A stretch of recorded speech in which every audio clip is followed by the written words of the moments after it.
The following program was produced by an independent community producer. The opinions expressed do not necessarily reflect those of the ECAT staff or board of directors.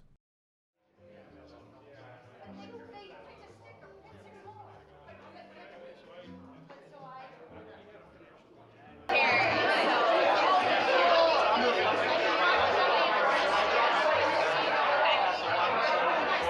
afternoon.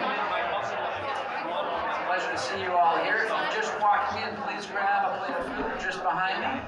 We're going to get started. Before we get started at this time, I'd like to have a moment of silence for all the victims of the plane and helicopter crash last evening in Washington, D.C. We're learning now that several of the people on board were from Massachusetts in the skating community. So let's have a round of applause for them and their families. And a moment of silence.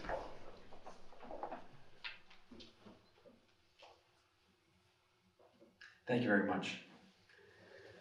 Good afternoon, I'm Chris Cooney. I'm president of the Metro South Chamber of Commerce.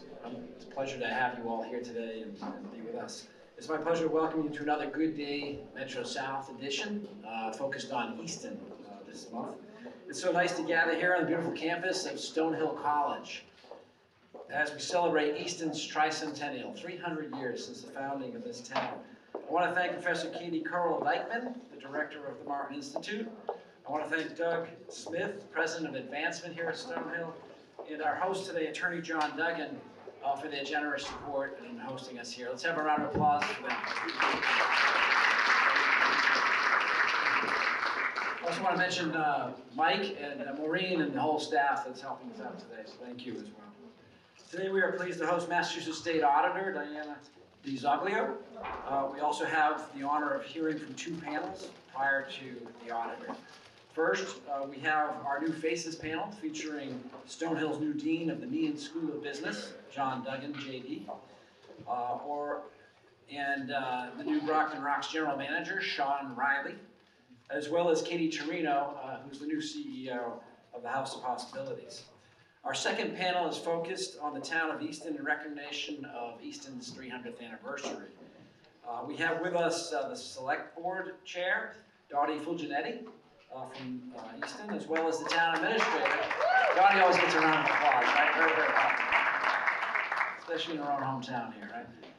Connor Reed is the town administrator, equally popular, not just here, but amongst the state folks who are in the same position. And we have Jen Menard with the Office of Business Development, Massachusetts Office of Business Development. Here you go. Jen Menard. Jen. We will conclude our program hearing from the auditor. I would like to call your attention to the green sheets you have at the center of your table. Those are for questions. If time allows, we will ask the auditor a couple of questions towards the end. We have a very jam-packed program with, as you know, 7 speakers. The panel's going to go fairly quickly, and you're going to hear a lot of information. We tell people when you come to these programs, you may not like everybody on the panel, but you like somebody, I'm sure. We have a very full program today, so I encourage you to just eat through the program. We're okay with you just eating. If you want to get a drink or something. We just had the mayor of Brockton arrive. Mayor, how are you? It is now my pleasure to introduce our MC today. Please join me in welcoming Sue Joss. She's president, CEO of the Brockton Neighborhood Health Center, and also a member of our executive board. Sue?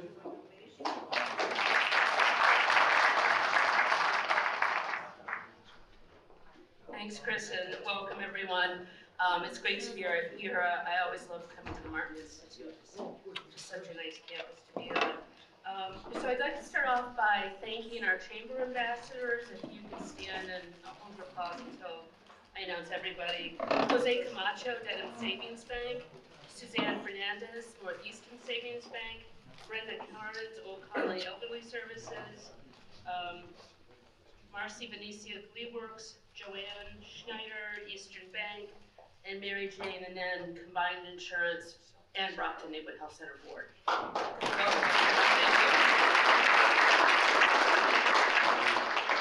I'd also like to thank the Chamber board members who are with us today, Greg Hart, CPA, Summer Street Financial Advisors, Mike Lambert from BAT, and me.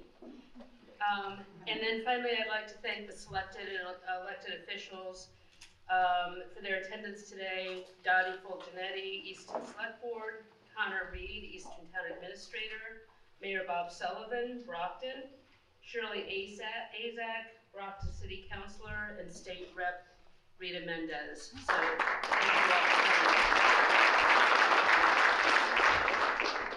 Today's Good Day Metro South is being hosted by the Martin Institute of Stonehill College, so thanks again to them for the hospitality.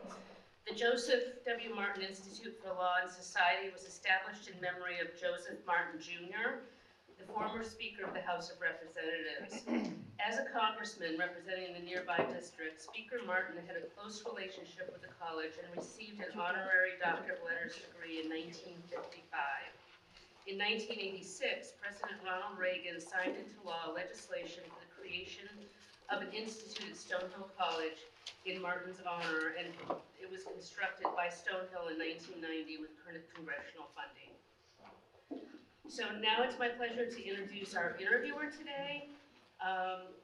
Please join me in welcoming Dan Trout, Senior Vice President of Commercial Lending at Easton Savings Bank.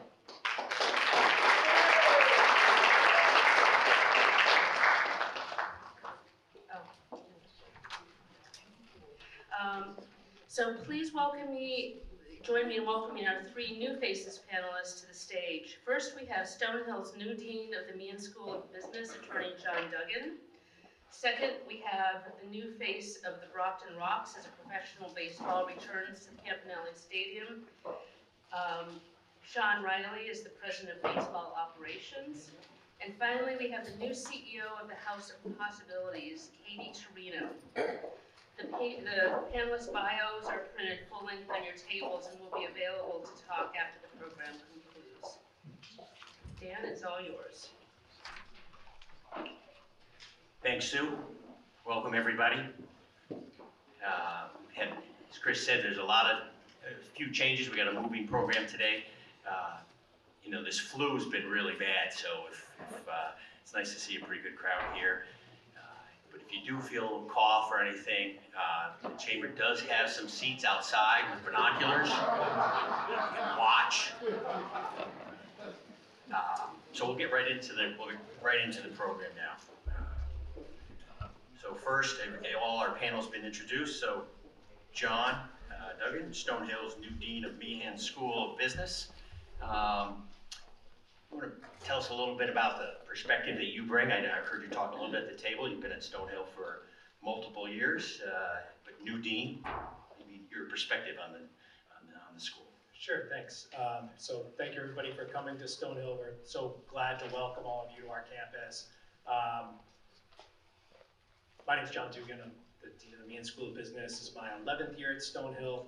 I think really, we're an AACSB accredited business school that really focuses on the development of our students as the whole person.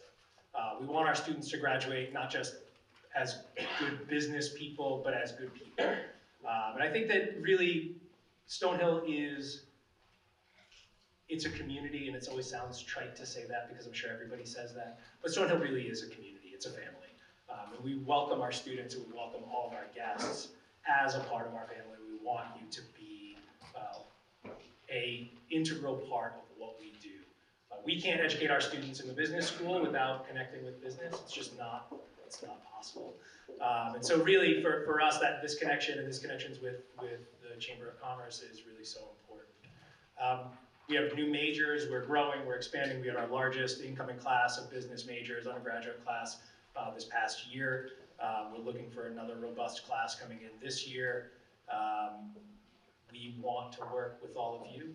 We'd love to have you back into the business school, which is that way, and it's really big. It's the center of campus.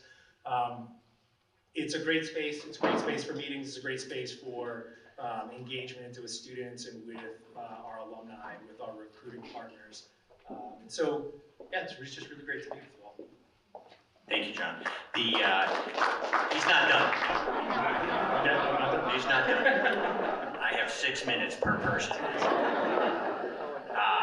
So, size, the typical student is coming locally, Massachusetts, out of state, and how many students are in the business? Sure, so the business school as a total population of the college's undergraduate population is about 40%.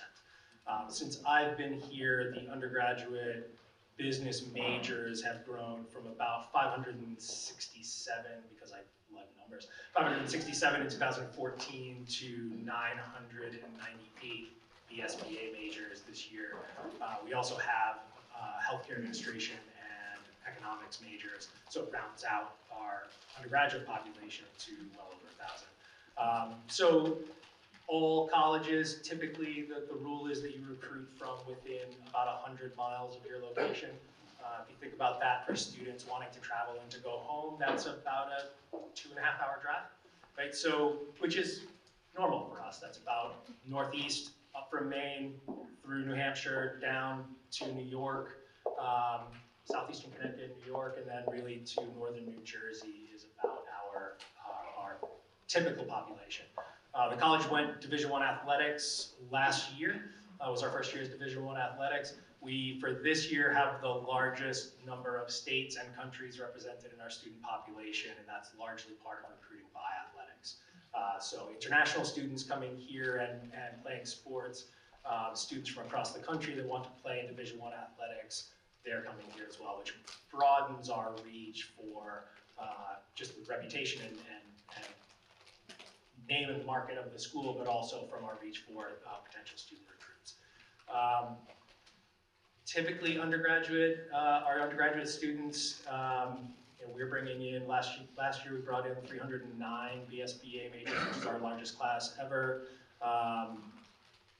Usually about 20 to 30% of those are undeclared business administration, so they're choosing from one of our 8 majors. We just launched 2 new majors in this past year, talent and human resource management and a business analytics major.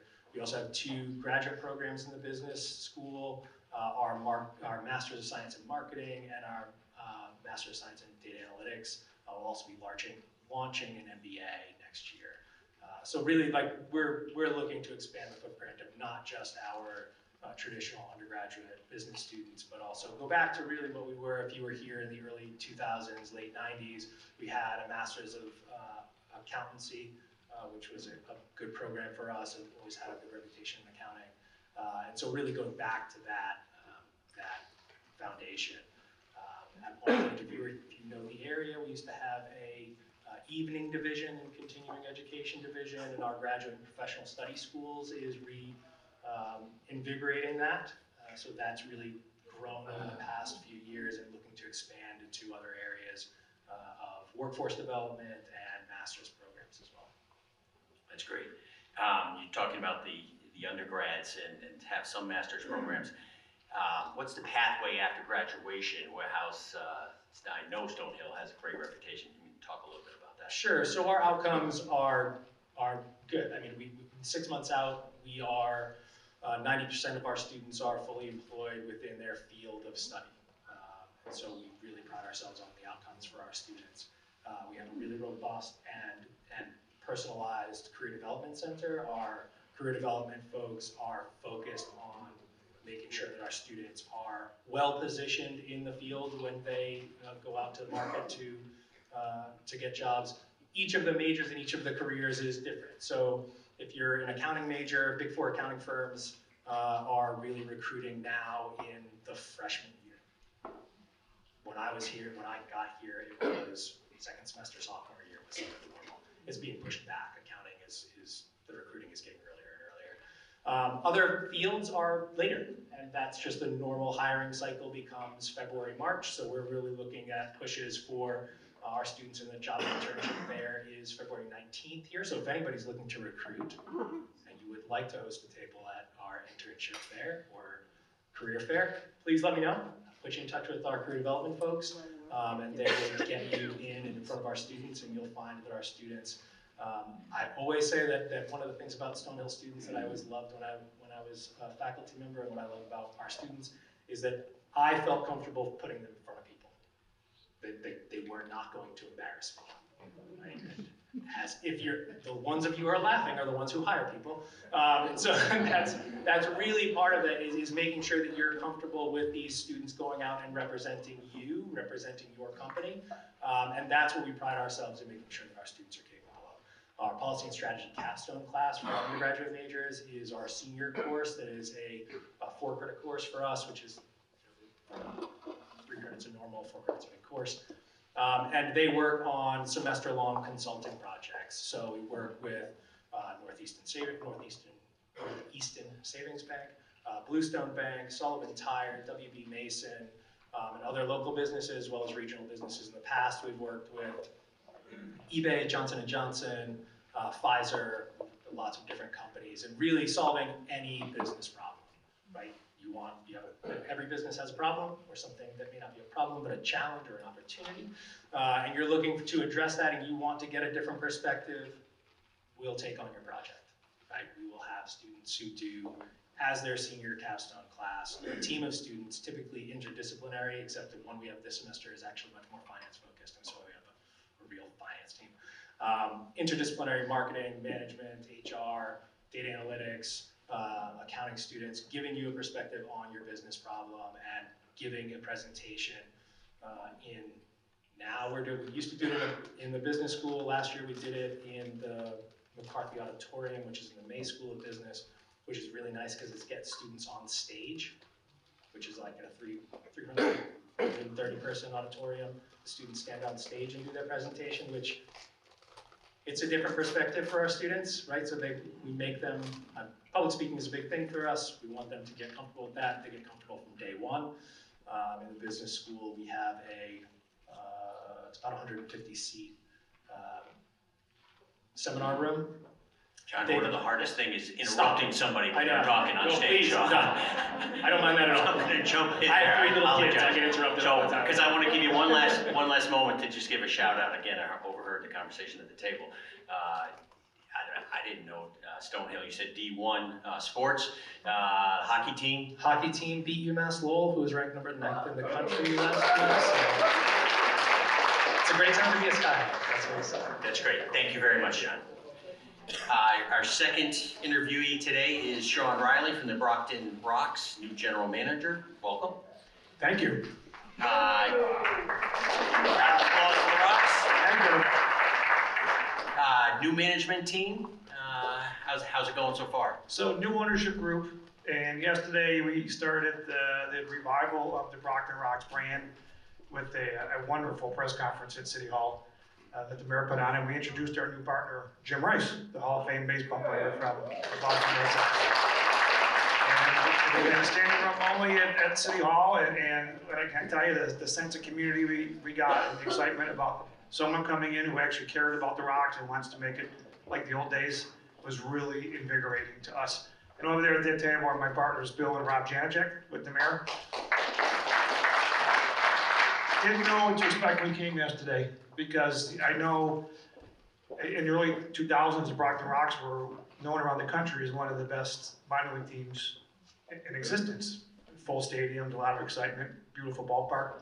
And then over the years, it kind of lost its way, and people didn't have the same interest in maintaining that level of excitement. But I'm here to tell you, like, we're back. We're bringing back the excitement. We have community programs. We have fundraising programs. We're here to work with everybody. But more importantly, we're here to give you affordable family entertainment for your families, for your employees, for your friends. And couldn't be happier about it. I'm excited to have the opportunity to bring the Rocks back. I mean, I go around the country and people say the Brockton Rocks. It's amazing how many people know it. So what an opportunity. So we're happy to be here. So you're part of the Frontier Professional Baseball League. What's the league's focus and general community engagement? So the Frontier League is comprised of 18 cities from North Carolina through New York, Quebec, Ottawa, all the way to Chicago, St. Louis. And we have players typically between 20 and 25 years old who have either played professionally or are trying to play professionally. And we have a number of players currently playing in big league baseball. I know we do, the Boulders. We also own a team in New York. I have a pitcher with the Minnesota Twins, Justin Topa. But I think the Frontier League as a whole I think 10 in the big leagues right now. So these are high quality professional athletes. Your Division I players from Stonehill would be someone who will come play for the Boulders, because there's only so many minor league jobs for these kids, and there's a lot of kids out there who just need time to develop and play, and that's what the Frontier League is about. They play in minor league stadiums, nice markets, big crowds, and you get these kids who really just need a chance to play to get an opportunity to get signed by a major league organization. But independent baseball, by the way, is like, basically what it means is it's a minor league, but all the players are independent of a major league team. So anyone who plays for the Rocks is free to sign with any major league team, meaning they're independent to sign with any team. No. There's no Yankee fans allowed in the room, and we don't like the Yankees. Yes. No pinstripes, Mayor. No pinstripes. So along those lines, I know maybe I'm going off script here a little bit, but they used to be part of the community as the players came and get jobs in the community besides baseball. Is that the same kind of? Well, we're bringing that back. I mean, we are part of the community. Your team, to be successful, you need to be part of the fabric of the community, and that means, like, we need you as much as you need us, and we get out there and we go to the schools with the players and the mascot, and we'll go to street fairs, and anybody has events who wants to show up, we're here. That's what we do, and that's our way to give back to the community that's supporting us, because we can't do it without the community, right? You need people to come out and have a good time and support the team, but we love giving back. It's nice to be part of the charitable organizations in town, helping them raise money and go on the field with their mom and dad, get a picture. We create memories. So it's a two-way street. So you'll see the Rocks everywhere in this community, not just Brockton, regionally. We're a regional team. That's terrific. That's one of the best things about the Rocks, I think. You have done a great job, and you can do that again. Absolutely. Now, you have opening day coming up.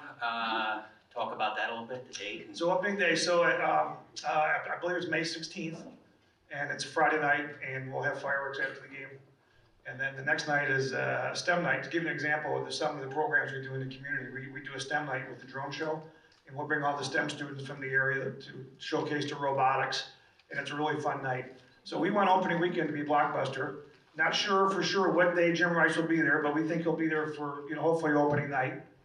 And we're going to start this thing off with a bang. We're going to get big crowds and get people excited about coming back to the ballpark. That's wonderful. Thank you very much, Sean. Thank you.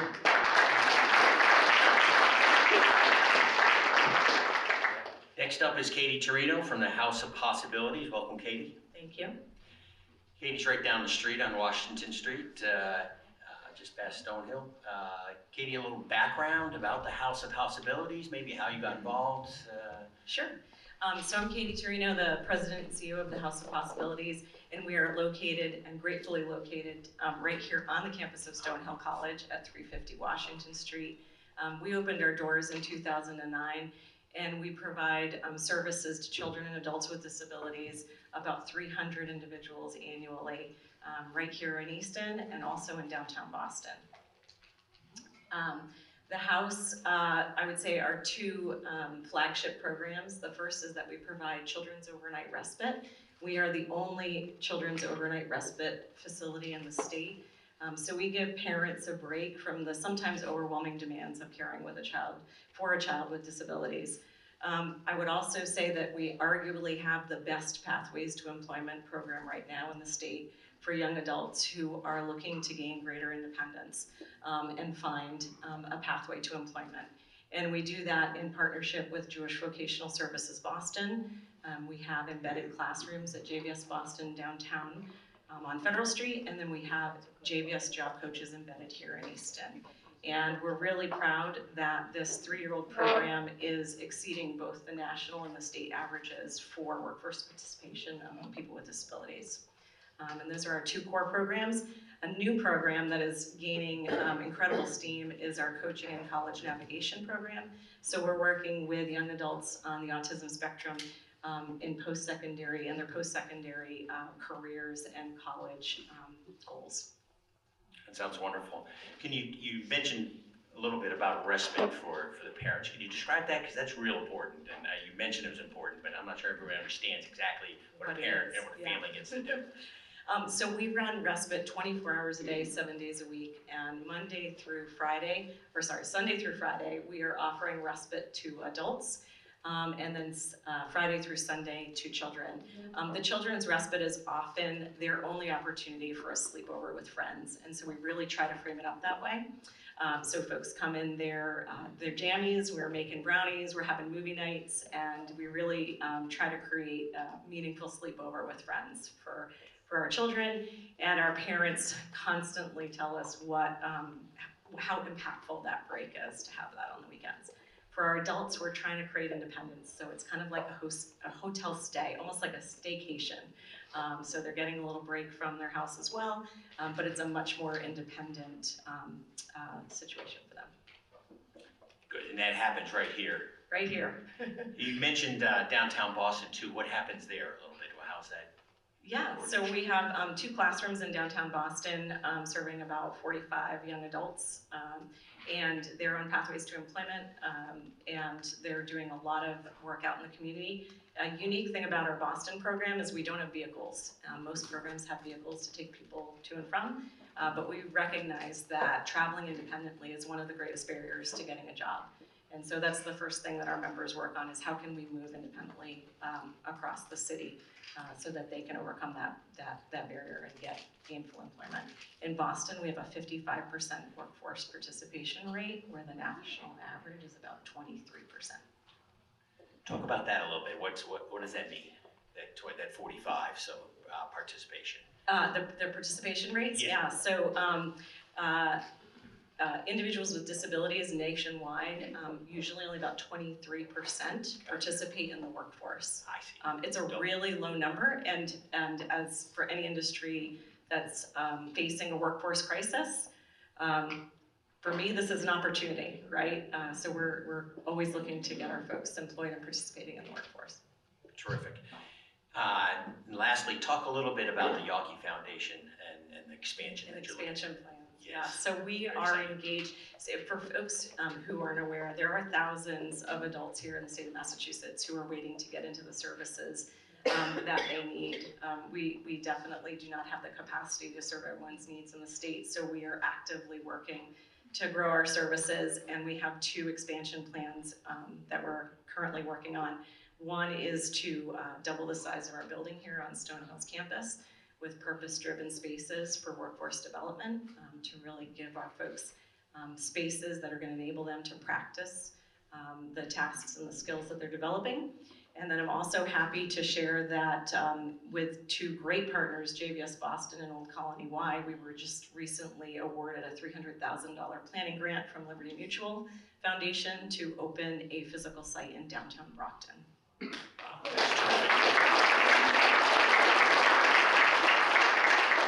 Thank you very much, Katie. Thank you. Thanks to all our panelists. I think there is a parting gift, and I'm not sure where. Do I have it?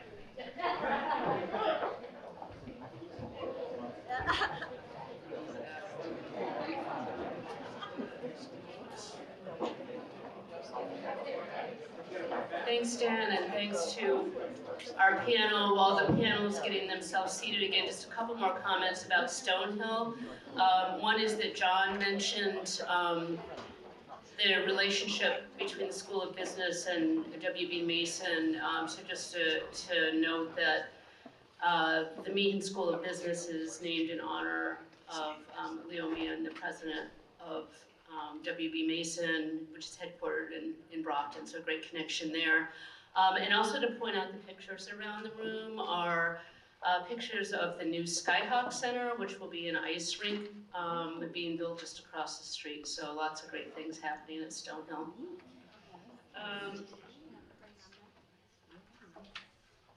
All right, next on to the second panel, and Dan again will be the moderator of that. So this is the Town of Easton panel, and this is in recognition, as Chris had mentioned, of Easton's 300th anniversary and its current and future growth. So we're delighted to have with us and pleased to welcome up to the stage Dottie Fulginetti, Chair of the Select Board of Easton, Connor Reed, Town Administrator, and finally we have a familiar friend to many in the business community who is also a new face to this region, Jen Menard of the Massachusetts Office of Business Development.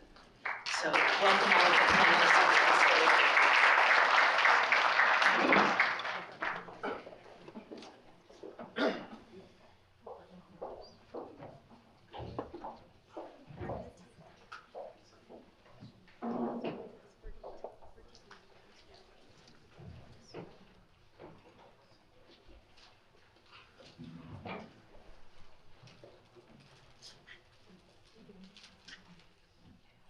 the second panel. That first panel was pretty impressive. You guys got a lot to live up to. All right, let's see what we got.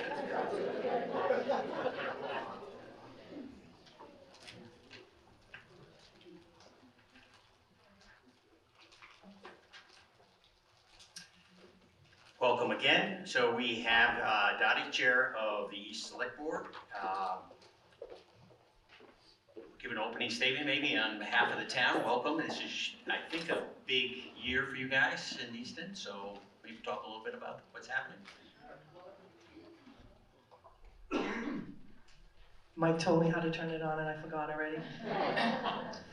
So I just want to thank the Metro South Chamber for inviting us today. This is a big year for Easton. It's so exciting to see so many business colleagues and friends out in the audience here, and we hope that you're all going to join us for the 300.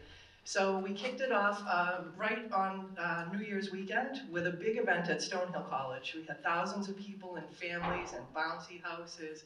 A lot of people came for the axe throwing, which turned out to be little plastic axes for kids. So it was a lot of fun though.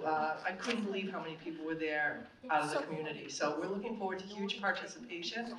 On your table, you'll see that we have 6 signature events that are coming up. We have an art show, bonfire, parade, community picnic, gala, and the bonfire, did I say? Fireworks. So a lot of things with fire. And we're hoping that people will come. The goal of this is really to engage the community and be inclusive of everyone and to make cost not a barrier to participate. So we really want to thank our sponsors and donors, the people that have really, and organizations locally that have contributed to that. I want to thank our Vice Chair of the Select Board, Craig Barger. He's the representative from the Select Board to the committee and is doing a great job. We are looking always for additional people to help and support us and volunteer. And I am just trying to think of one more thing that has just escaped me, but we hope that people will come ask questions. Oh, I know, the flags. If you're driving around Easton and you look at the telephone poles, you'll see all of a sudden all these flags have come up commemorating the 300th, and you can still purchase one if you want for your business or your family name. So the Select Board has a flag, my family has a flag, I share the cultural district, we have a flag. So they're all up all over the place and it really looks great, and great shout out to the DPW for making that happen. Where can somebody get a flag? You can go to www.easton300.org and there's contact information there to be able to get one. That's great. Good. Give a little context for the town of Easton. How big is Easton, and population size of the board? Sure. Easton has grown quite a bit over the past few years. I've lived here for 30 years. I've been on the board for 12, and we've seen some really great changes to modernize, to be very thoughtful about the type of growth that we have, balancing housing and economic development. We have 25,000 people in our community now, and we are 19 square miles, I believe. I know we have 119 miles of roadway, so the DPW keeps us very well reminded of that. That's great. So I know it's a source of pride with Easton, maybe a couple of things. I know one of the things the mayor, I think it's just taken off, had said Easton's pride is being next to Brockton. So that joke falls on its own. Any other things you want to talk about Easton, as the pride and folks and what's going on there? Well, I think that, that is funny, but it's also pretty true because Easton really prides ourselves on being a good neighbor, and we are trying to do our best to regionalize with the communities around us.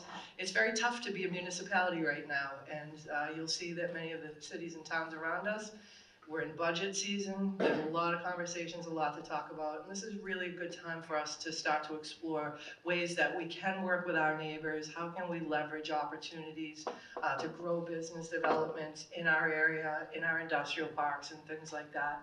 So I think that we really do try to be a good neighbor, and Brockton has been a good neighbor to us as well. That's great. I do, there's a plug here too for the pickleball. If you play pickleball, there's a brand new pickleball club in Easton, right down the street, 10 new courts. We might be the pickleball capital this year. We just opened, with 3 women entrepreneurs, just opened LTP Pickleball. Then we had the ribbon cutting on that a couple of weeks ago on Lois Lane. Beautiful facility. They have a kitchen, they have a bar, so there's something for everyone there. We have pickleball courts next to the Union Villa that are very popular, and we have pickleball courts at the high school. So, you know, there's no excuse to not play pickleball in Easton. Our recreation department has pickleball lessons, so we'll see you on the, I don't know what they call courts. Courts, yep, courts. I like to watch pickleball. Yeah. You tennis players can uncouple your ears. We'll just move on from pickleball.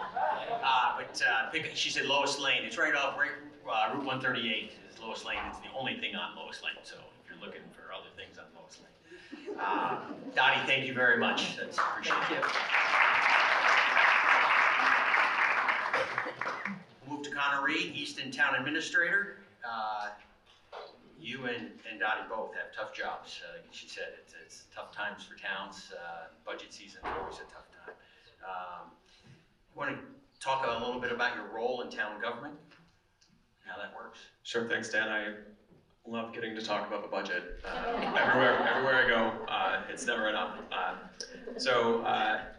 I'm Connor Reed. I'm the town administrator in Easton. This month actually started my 14th year in Easton, which you probably don't believe looking at how old I don't look. This is my 9th year, starting my 9th year as town administrator. And what my role is to, on paper, manage the day-to-day operations of the town government of Easton, working in collaboration with the select board, implementing votes of our community from town meeting, working with the schools, but particularly for this forum and this crowd, something that's really important, I think, the town administrator is doing his or her job well, is keeping an eye towards the long term and making sure that all of our kind of disparate agencies and boards are rowing together with the community, with the business community, the nonprofit community. Because it's easier said than done. I won't ask anyone to volunteer for me, but sometimes public agencies are not famous for the right hand knowing what the left hand is doing, right? And we want to make sure that when we're doing things like when voters trust us to do big things like invest $20 million on sewer expansion, connecting with Mansfield on 106, that we're working with our planning board way before shovels even go on the ground, so that the zoning there is getting upzoned, and so that the businesses and residents who own property in that area and who are going to pay the cost of that public improvement have more capacity to capitalize on that infrastructure, whether that's through infill, new development, new housing opportunities, business growth. So that's, I think, a really kind of important part of my job, is making sure that we're keeping an eye on the long term, rowing together, and trying to be coordinated and thoughtful about how we leverage infrastructure and policy changes so that folks in this room, the private sector, can do the best that they can with their property. Thank you. The sewer project down 106 was huge, getting that done. How's that been received? I think terrific. But I don't know if it's long enough in the past, but I want to say good. Yeah, that's why I brought it up, because yeah, sorry, probably ruined your commute for a couple of years. So, yeah, that was a very complex project. 106 is really narrow. It's single lanes on each side for a whole stretch between Bay Road and getting to the Target and Avalon Plaza, and there was portions of that were 30 feet deep. Road was closed. We were rerouting, I think, 20,000+ vehicles a day, so there's a pretty high chance if any of you commute or drive through this area trying to get 495 that I made that much harder for you for 2 years. But that wrapped up right around, it's all a blur with the pandemic, but I think in 2019 or 2020, that's unlocked a lot of redevelopment and both business and housing potential. So we're seeing closed former foundry sites that have been cleaned up being rezoned and repurposed for compact neighborhoods for folks. We are seeing approvals through planning for mixed-use developments where you can have some rental type housing and retail and restaurant opportunities on the first floor.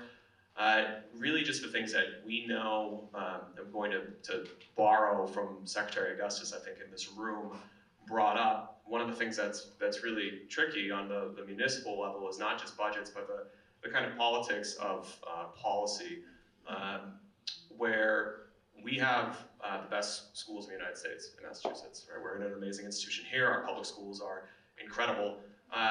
but the cost of living is extraordinarily high.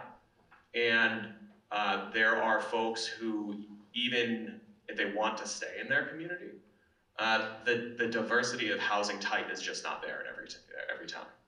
And so through those sewer projects, through working with municipal neighbors like Mansfield, hopefully soon the city of Brockton, bringing that infrastructure in has also created the opportunity for us to have more rental type housing, more mixed income housing, so that folks who are maybe entering different phases of their lives have somewhere to go and stay in the community, and that folks that we're educating and spending collectively billions of public dollars to have the output of some of the most educated students in the United States are not forced to leave.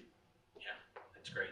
The project, the sewer project, you all did a great job, the DPW, in providing information and being consistent in what happened. So, you know, if you had to get detoured, you got detoured the same way every time. So, at least that was consistent. So I think that. Sorry to Highland Street. Highland Street people probably didn't. But it's over. So, speaking of new growth in commercial, industrial park future. You know, we'll talk a little bit about that. Sure. So Easton Industrial Park is one of the denser kind of commercial areas in town. Easton is known more for open space and parks and you know, its residential profile, but it's a top priority for Easton, not just for myself, for the select board, but it's been identified in plans for the community going back decades, which again, as you could tell, I didn't write, but that we want to capitalize on that area and give the folks who own property in that area, who are running businesses in that area, the tools that they need to maximize their business. And there's obviously a zoning element there, but right now the industrial park has no sewer. Again, I mentioned we are very grateful to Mayor Sullivan, the city of Brockton, and that's a conversation that's ongoing, and we hope to have some good news there. But that's certainly, after we've done 3 sewer districts as a team in the past 10 years, the industrial park remains a really high priority and I think a real growth opportunity for the long term. The mayor did leave right when you guys came up here, so I'm not sure how that. I'm sure it's a coincidence. I'm not sure. And lastly, we talked a little bit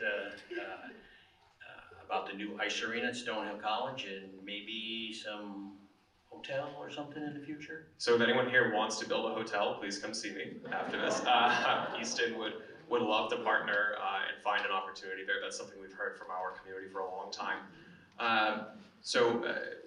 I'm very proud personally of a relationship between the Town of Easton and Stonehill College. I think that's something that from President Father John on down through the administration, we've all been working together to find more opportunities to partner.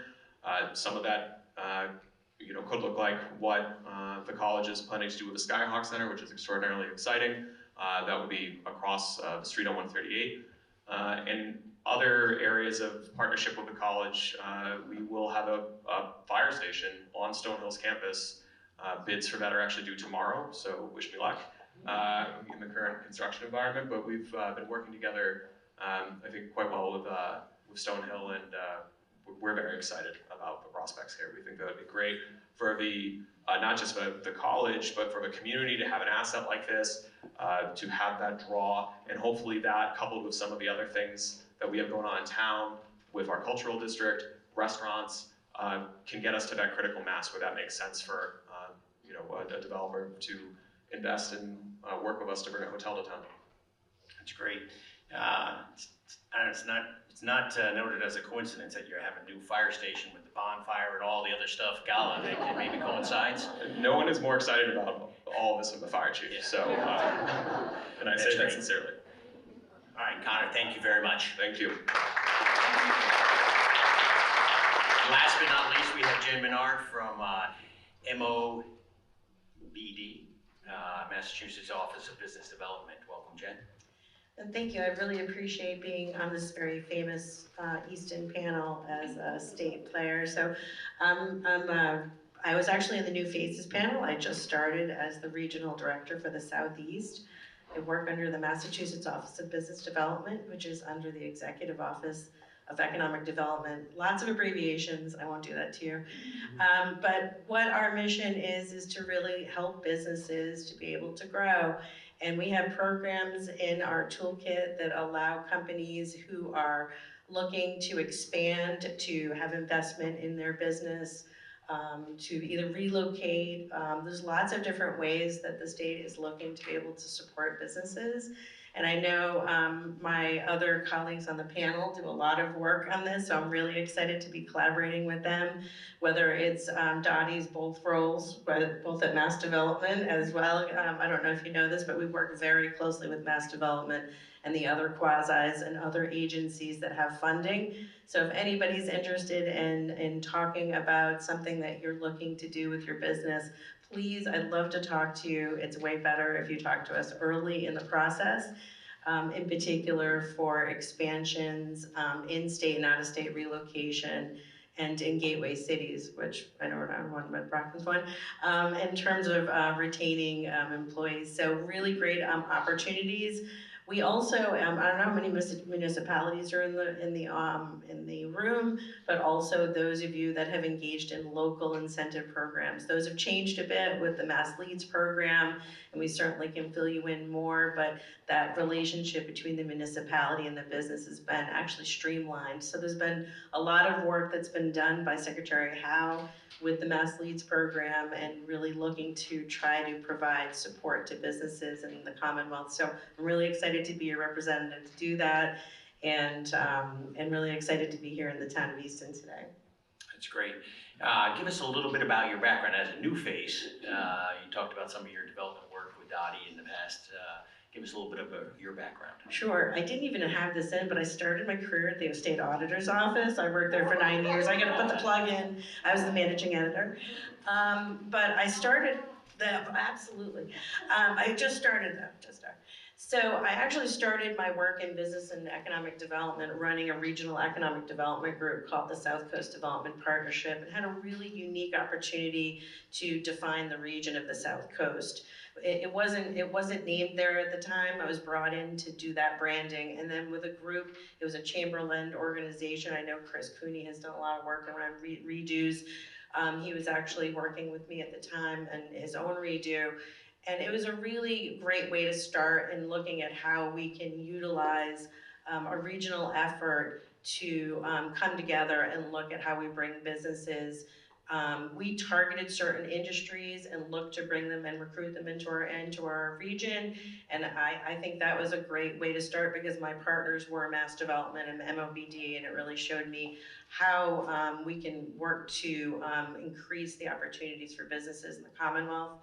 I then worked at Bristol Community College as the Vice President of Economic and Business Development, and was also engaged in workforce development and business development, and was a part of the start of the National Offshore Wind Institute, or the NOWI. So we were really engaged in specialized workforce development around maritime and offshore wind. That's been my background. My new role here really continues the fun of meeting with businesses and municipalities, and working and figuring out how we can continue to grow and to do good stuff. That's great. That's great background, and you're going to be a real plus to MOBD. We're going to keep saying that acronym. What's the best way for people in the audience to reach out to you and connect with you and the agency? Well, of course I don't have business cards, because that would be very easy for you all, but I know that I am listed in the information for this panel, but certainly I will continue to be here and give you my information, as well as, again, provide you with my contact information through the chamber. So thank you. I see Chris Cooney's holding that up. I think my contact information may be on there. So, but it is really important to know that we do have a team Massachusetts, and I was really excited when I started, because sometimes we don't always see a lot of good communication, and I came in under Secretary Howe. We work very closely with Mass Development, Mass Tech Collaborative, the Life Science Center, Clean Energy Center. It really goes on and on. So one of the things that can be very helpful is that if you're looking to do something with the state, come up to one of the team and we can get you to the right place. That's great. Thank you very much. Let's thank all our panelists. So, this panel outdid the first panel because these guys are getting a gift.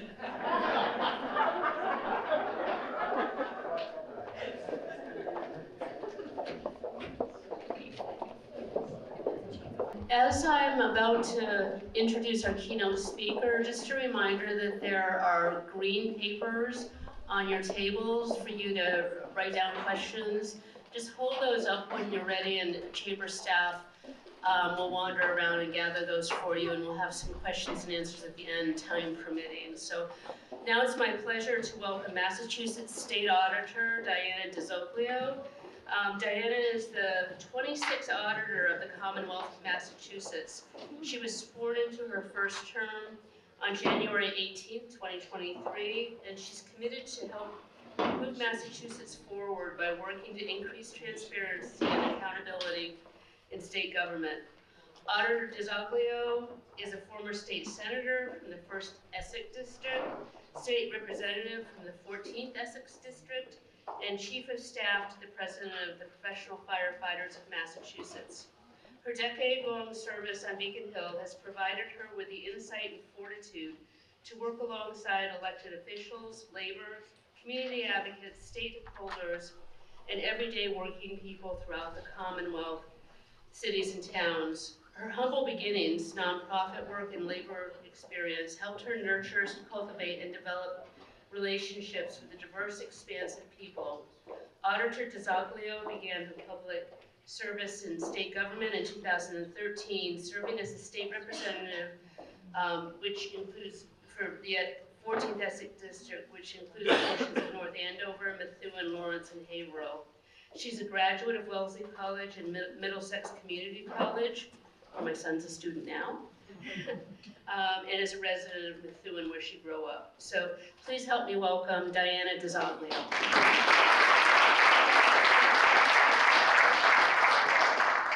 Thank you so much, Sue. Well, there you have it. I think she pretty much said it all, folks. We can all go home now. Thanks so much for the gracious invitation today and the very warm welcome and introduction. Thanks for emceeing. Dan, thanks for emceeing as well, partially there. And Chris, thanks for the invitation to come out and join you all at Metro South. This is such a great opportunity. My name is Diana DiZoglio. I am your state auditor. It's great to be here this morning. Before you all start booking it for the exits, I don't audit any of you, okay? You're welcome. Connor really appreciated that one this morning. I don't audit any of you. I don't audit any of your personal accounts. I don't audit cities and towns. I do not audit private businesses. I am not the IRS. I am not the Department of Revenue. I actually audit government for all of you, state government for all of you, to make sure that state government is spending your tax dollars efficiently and effectively.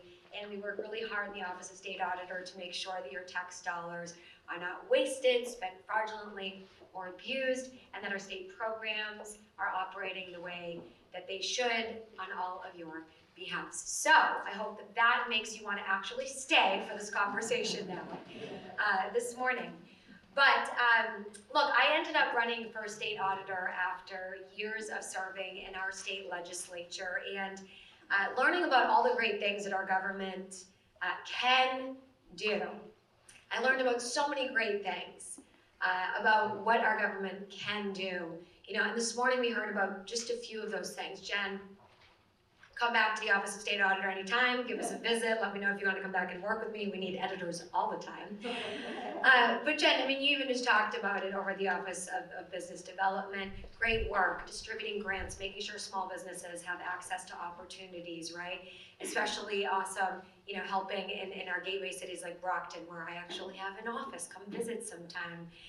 Friends, we do have an office in Brockton. Come stop by, say hello. But also learned about some of the opportunities, you know, that we are providing through social services. When I was a legislator, I got to work on the Turning 22 program, right? Making sure that adults had that respite as they were transitioning from childhood into adulthood. Learned in the state legislature about the importance of working together with our municipalities, with our local select boards and city councils, town administrators, mayors, making sure that our communities had access to appropriate levels of funding for education, for transportation, for infrastructure projects. We're just talking about the need for a municipal public safety building authority in the state of Massachusetts, and how that could be something that's beneficial. Those are things that we got to talk about during my time in the state legislature, and I learned a lot about all the great things that we can do, investing in education, healthcare, fighting for environmental and social justice, and fighting for all these things that I know that folks in this room care deeply about, fighting for our small business community when I was the chair of the Small Business and Community Development Committee. But I also, during my time working in the legislature, served there for 10 years, 6 years as a state representative, 4 years as a senator. I learned about the flip side of how our government can operate when there is no accountability. And I fought hard during my time in our state legislature for basic things like being able to read legislation before it was voted on as a senator. Something that we didn't always have the opportunity to do. Something that legislators and your senators and representatives don't currently have an opportunity always to do. Fought for the opportunity to have public hearings so that all of us could participate in what was going on at the State House and be a part of those conversations before and not after issues had already been voted on and voted into law, issues that impact all of our lives. Fought for there to be roll calls on issues so that folks would know how we voted on different things and they could understand what our positions were on issues without having to guess, because a lot of issues up on Beacon Hill are actually dealt with behind closed doors with no recorded roll calls. We're actually right now in the state of Massachusetts voted as the least transparent and least accessible state legislature, state government in the entire nation. For as great as Massachusetts is for so many reasons, for so many wonderful reasons, and for as many things as we lead on in this amazing state that I'm so grateful to have had the opportunity to have been born and raised in, we continue to trail and be dead last with transparency, accountability, and accessibility. And actually this last year we just got ranked as the least effective state legislature in the entire nation. Right here in Massachusetts, where so many opportunities do exist, but we have issues with access.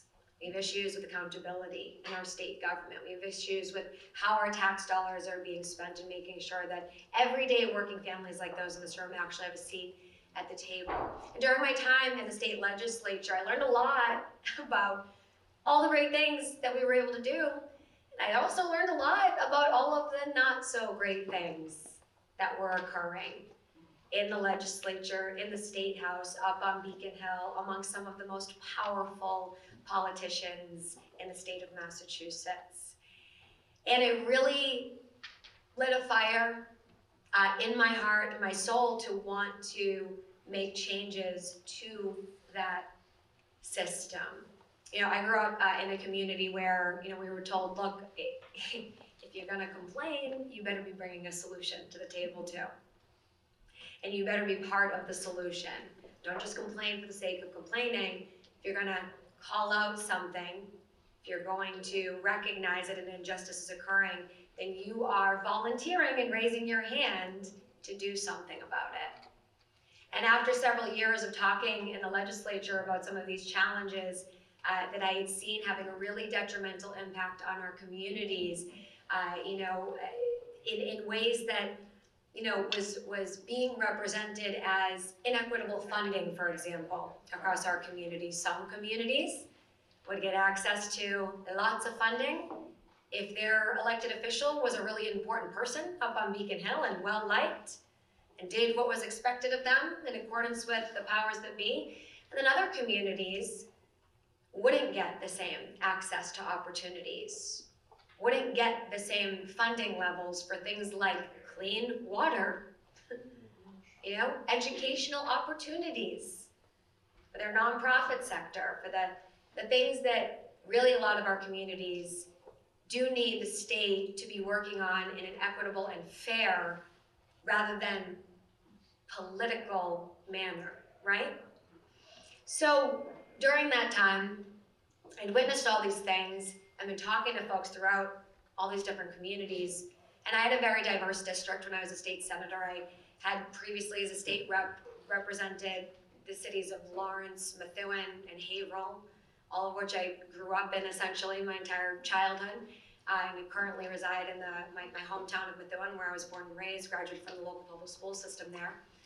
But then when I was a senator, I also ended up representing the community of Newburyport and the community of Amesbury, right? Merrimack, Salisbury, quite different than the gateway cities that I had been born and raised in. And it really gave me that opportunity to see the stark contrast between opportunity that existed in those different communities, and the huge opportunity gap between a community like Lawrence and like Newburyport. I know that you see that locally right here in this region, right? If we talk to a lot of our local officials and our state legislators, you know, they'll tell you about some of those disparities that exist. And a lot of that does have to do with the decisions that are being made on Beacon Hill at our State House, with our state tax dollars regarding where they're going, how they're being distributed, how they're being used across the board here in Massachusetts. And the fact that a lot of those decisions are being made in the dark between just a handful of people up on Beacon Hill. Beacon Hill is no longer, I talk about this quite often, it's no longer about Democrat and Republican. I know that, you know, the political parties are really a big thing when we talk about these things at the federal level. I understand that. But here in Massachusetts, it's actually been my experience that up on Beacon Hill, it's less about Democrat and Republican and more about people who have a lot of power, and then everybody else. There are only a few people in our state government who have real, true power to effectuate changes in law, changes regarding the budget, and how our state tax dollars are distributed amongst our communities.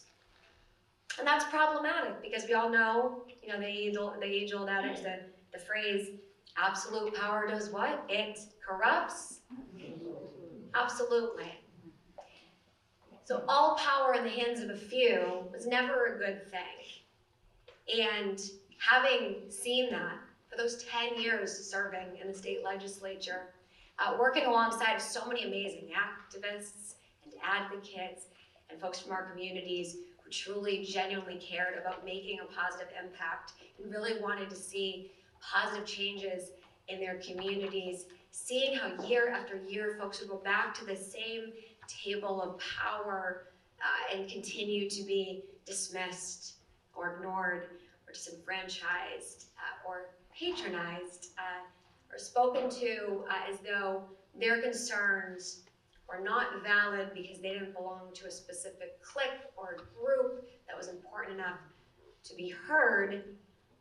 When the office of state auditor, actually became something that it looked like a seat was going to open up in, where the state auditor's position itself was going to be open, I did some soul searching and decided that, hey, this is a position where tax dollars can be watched over, oversight can be provided, and where some good can be done. I viewed it as a place where I would have a greater platform and a stronger voice to be able to continue the advocacy work that I had been doing in the legislature to promote accountability and transparency and increased access for all and not just some folks in Massachusetts who really do want to join together across party lines to help our communities to succeed, to help working families to succeed, to help our kids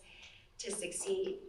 And I saw these opportunities that existed and ended up running for the office. And since I've been in office, got elected in 2022, we've been able to make some tremendous progress to increase accountability, access to opportunity, and equity. Some examples, I'm gonna start with one that, this is an agency that, I apologize because probably nobody here has heard of this agency, but you know, has anybody heard of the MBTA before? So the MBTA, right? Folks need to get to work. We need affordable transportation. Even if you don't yourself take public transportation in any fashion, we all pay for this system, okay? And we all want to make sure that our neighbors who do rely on public transportation, that they can get to work and not have to worry that their train is going to catch on fire or derail, or even have to deal with just constant tardiness and delays, you know, in an already hectic lifestyle, right? So our state's MBTA, it's never really properly served the residents of this Commonwealth. We've had challenge after challenge, but those challenges have really come to light over the last several years, the last few years in particular. And our office, you know, we wanted to make sure that we could do something, and folks that can work in your office do, about the MBTA. Certainly, we don't have any votes on transportation policy. We don't set transportation policy. But we do have teams that can do what's called performance audits, and we went in and we looked at the MBTA. We looked at a couple other contracts, and we looked at ways to improve safety and performance. We looked at a contract that was actually given out with a Kentucky-based company who was actually providing safety and performance services to the MBTA, who was responsible for providing station checks and making sure that safety was paramount at our MBTA stations. And we found some areas for much needed improvement. Recently, we looked at the AFC 2.0 data collection contract that was actually given out. We looked at some ways to improve that contract, found out that it lacked sureties. It's a $9 million contract, lots of taxpayer dollars going out to that. Want to make sure that that's being spent effectively. Found out that that contract was lacking in many ways, made recommendations to the MBTA for some improvements. Doing our part. We actually audited recently the Department of Children and Families. And I know a lot of folks here in a community like this, you're probably either part of a nonprofit, some of you may run a nonprofit, some of you may donate to nonprofits and volunteer with our nonprofit communities. All right, so I know how much groups like this and rooms like this care about vulnerable populations in our communities, and I want to thank you so much for your investments from the private sector into families locally in need. What we do in the state government, we're supposed to be doing our part as well, right? So we do have a Department of Children and Families that is there to assist our most vulnerable children and our most vulnerable families across Massachusetts. And we went in, we conducted an audit recently released that actually looked at mental health services and how they are being provided to children in DCF custody. Found some significant gaps there. Found that medicines and medical treatments were not always being distributed to these children in an appropriate manner, alongside of the behavioral health component that needed to accompany that medical treatment. Not all children who should have been provided with counseling services actually got counseling services, actually got to see a therapist or someone that they were supposed to see. Not all these children actually got the court advocate that they were entitled to because they didn't have an advocate in their family to be a voice for them. We identified all of these things through the work of our office, and we were able to produce a report and call on DCF to step it up on behalf of our children. There's so many great workers across the Department of Children and Families and in all of our state agencies, but the systems sometimes can be outdated, and the systems need to be examined to see if they're functioning or not functioning, so that these workers can do their jobs on behalf of our most vulnerable. And that's where our office was able to go into DCF and identify some gaps. And we're so grateful that DCF actually responded very well to the audit, committed to getting right to work on addressing these concerns to make sure that our children are better served.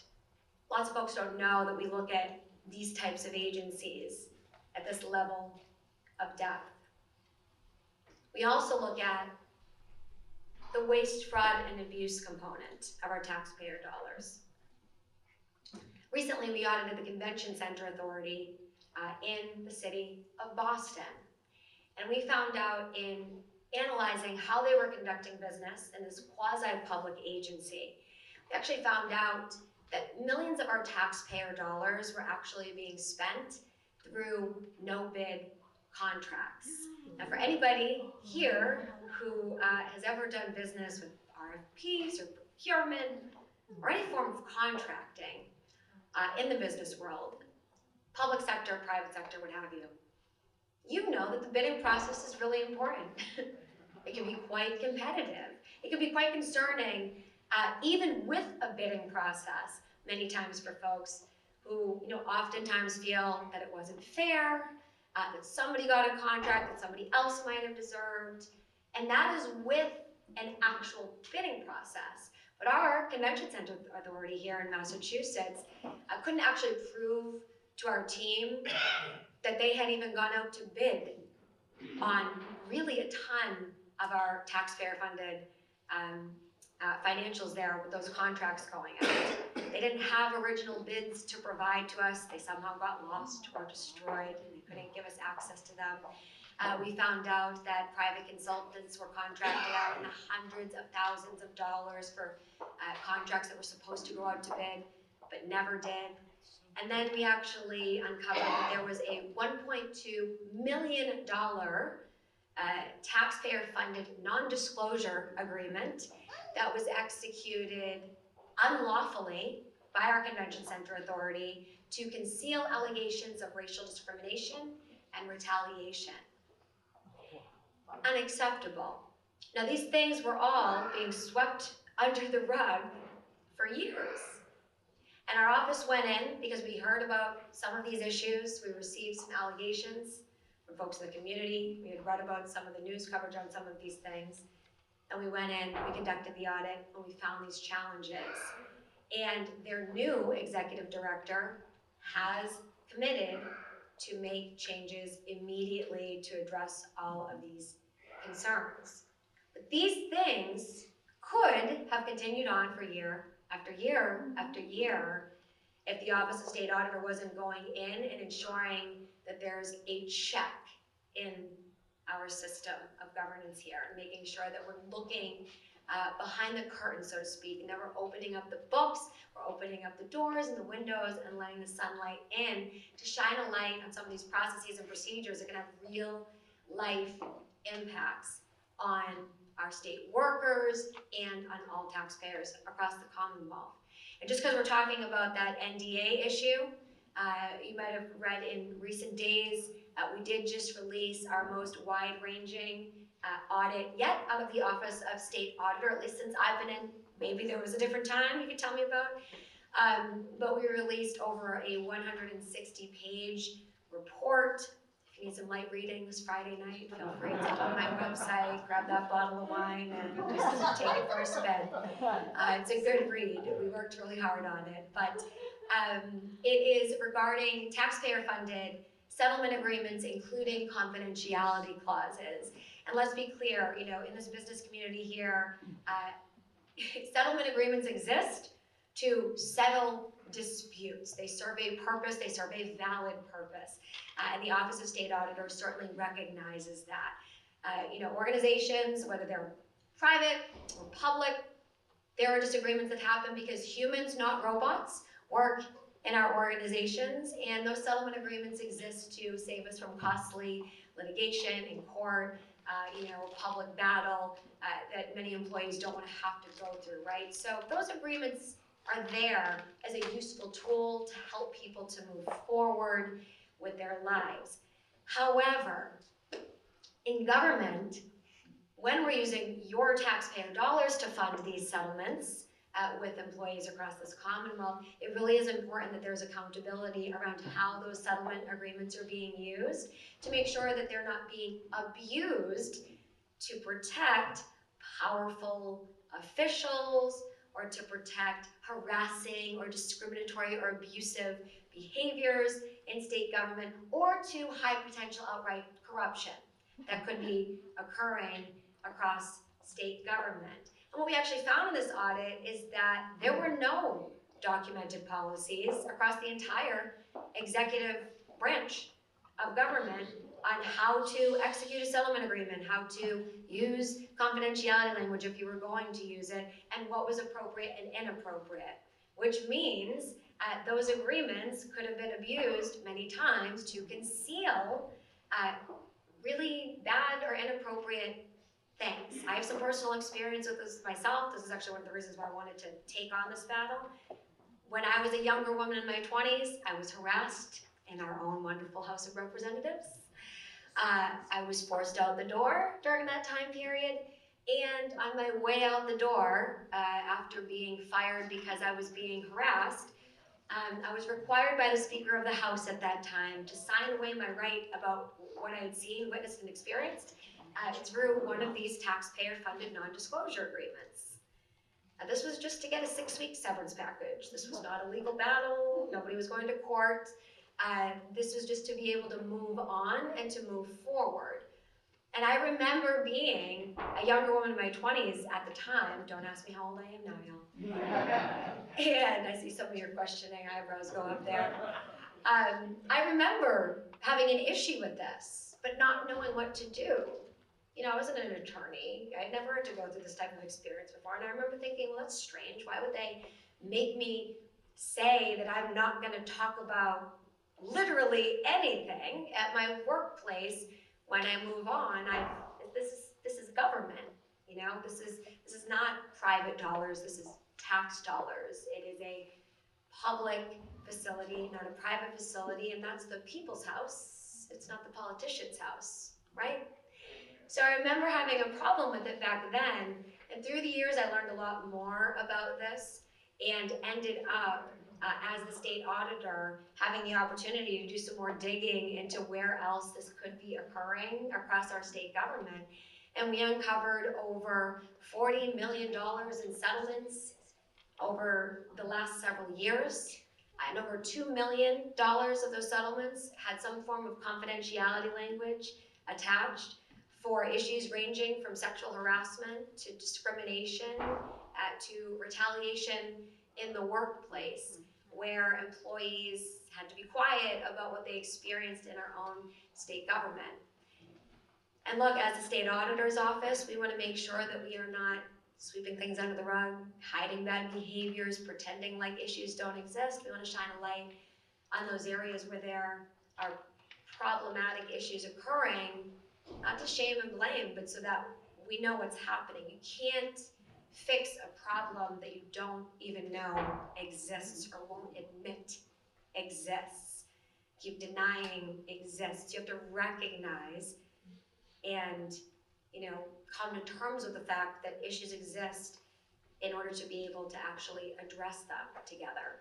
So we shine a light on where that's happening across state government, some of the abuses that are occurring. And just before our report was released the other day, I was thrilled that our governor preemptively, knowing that that report was going to be released, banned non-disclosure agreements across our state agencies and executive offices, which is great news for you, the taxpayer. So give our governor a thank you next time you see her for that, because that is great progress. The last thing I'm going to talk about, because I'm getting the flag thrown at me right now, is the audit that I know nobody here has actually probably heard about again, so I apologize if I know what I'm going to mention right now. The audit of our state legislature. Yes. Take a drink of water before this one. Friends, I love our state legislature. That's why I served there for 10 years. Love our state legislature. Love your local delegation. You have great legislators locally. You know, we work very well together. Done a lot of great work together through the years, and that's going to continue to occur. I love our legislature. And not but. I also love transparency and accountability and equity and accessibility. And for our state to continue to be ranked as the least transparent state legislature in the entire nation, in a state like Massachusetts. It's just unacceptable. Now, we put on the ballot this fall a ballot initiative, question 1, to audit our state legislature via the Office of the State Auditor, who had always historically, by the way, audited the state legislature up until recent years, when a handful of leaders decided that they were no longer going to participate in this audit process, and they were going to balk at the idea of an audit by the Office of State Auditor.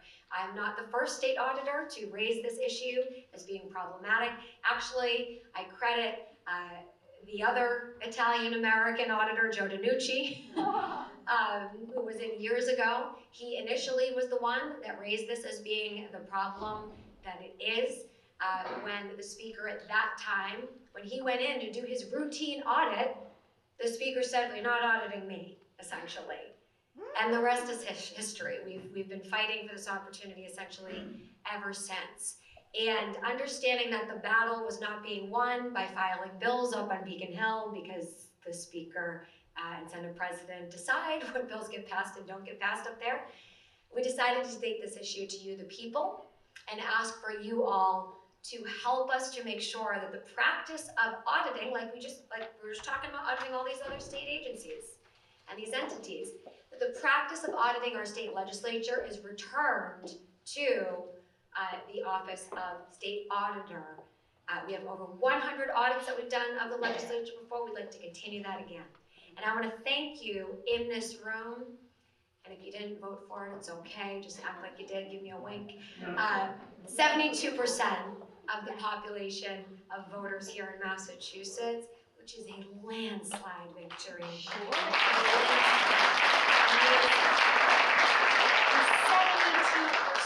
Madam Chair, we'd kill for those numbers in an election, right? God, imagine winning by 72%. I'd be walking around like this, right? This issue got so much more support than most of us as the electeds get, because it was a non-partisan, good government issue, something that we can all agree on. Whether you're far to the left or far to the right, we all want good government. We all want to know how our tax dollars are being spent. We all want to make sure that we are improving our state government in whatever way we can and able to do that together. So 72% Massachusetts voters went out, they voted for this initiative.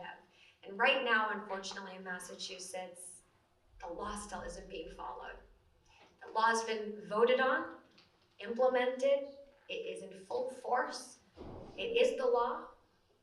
And we have the Speaker of the House right now saying that compliance with the law is in the eye of the beholder.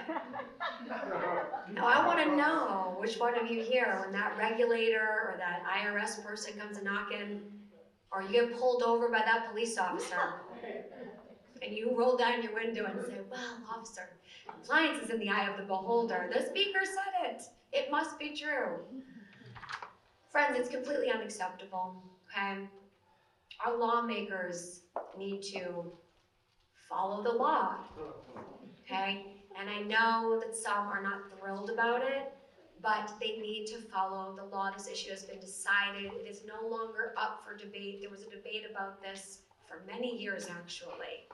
The 2 years I ran for office on this issue, and then for the last 2 years that I've been elected talking about this issue while we worked to get it passed on the ballot. The time for debate on this issue is over. It is the law of the land now, and it's time to follow the law.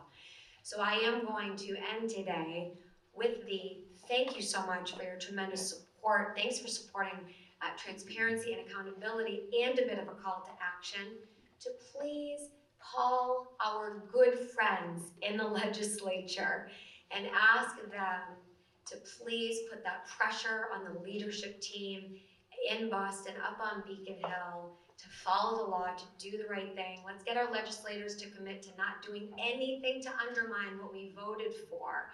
Let's call our Attorney General's office and ask that our Attorney General enforce the law as the law enforcement agent of this Commonwealth, to make sure that folks have to abide by the law, that there are repercussions for not following the law. And let's continue to advocate for this alongside of, a lot of the other things that I know we're working on here as a region and as a state to help to make government work better, which is the mission at the State Auditor's Office alongside of all of you. Thank you so much.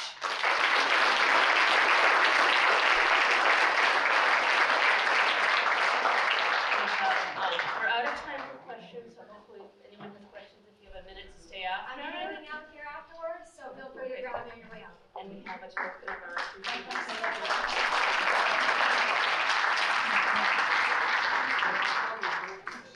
Thank you, Diana. That was great information, and thank you for the work you're doing.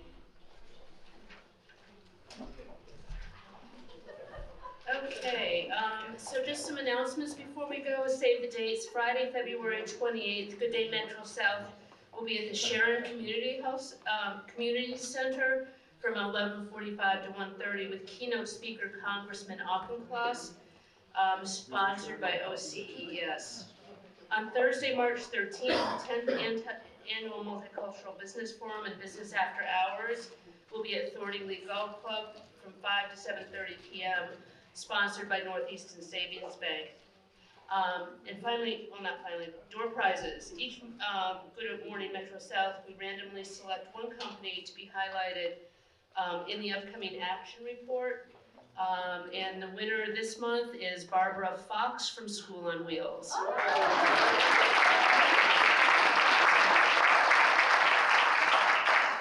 Barbara, please seat Emma before you leave from the chamber. Door prize number 2, a winner of a gift card for a highly rated new nearby restaurant, Gianna. The winner is Miles Jackson, DJ Old School.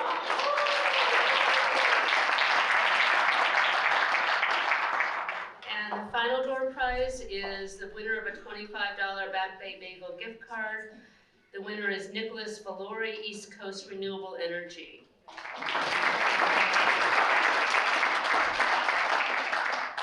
So I'd also, as we're saying our thank yous, like to recognize that Shirley Azak arrived, Brockton City Councilor. Thank you to Chamber staff members who put this event together, Hannah and Emma, and our new intern, Colin.